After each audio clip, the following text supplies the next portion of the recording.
constituencies. Na baraza la magavana hii leo limehutubia umma kuhusiana na hali katika kaunti na mikakati ambayo imewekwa kuimarisha huduma za afya na huduma nyingine kwa wananchi. Wamehutubu baada ya siku mbili za majadiliano na wadau kutoka sekta mbalimbali, la msingi likiwa ushirikiano katika kuhakikisha kuna vifaa muhimu ili kurahisisha huduma kwa wananchi. Changamoto nyingine zinazoshuhudiwa vile vile katika kaunti zilijadiliwa. Now, if you don't cost that, the clinical outcomes that we're looking at. the social. Imagine.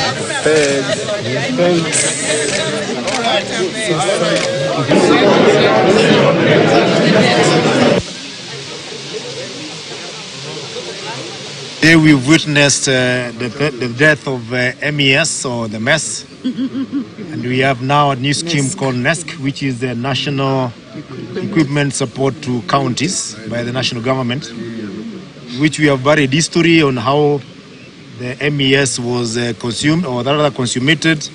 We are now on a new level where our interest is the service to the people, as long as the national government is providing the equipment.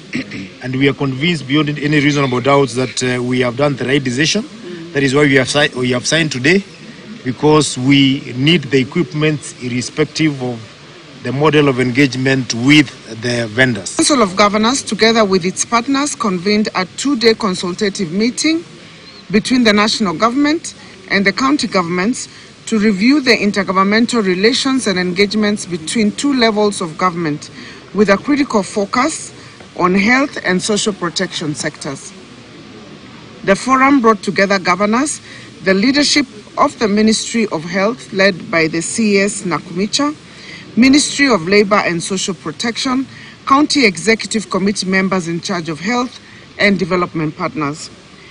We have had a sensitization session with the governors and the Council of Governors, and we are in agreement that now we go and start the rollout of universal health coverage, which was the promise that His Excellency the President gave.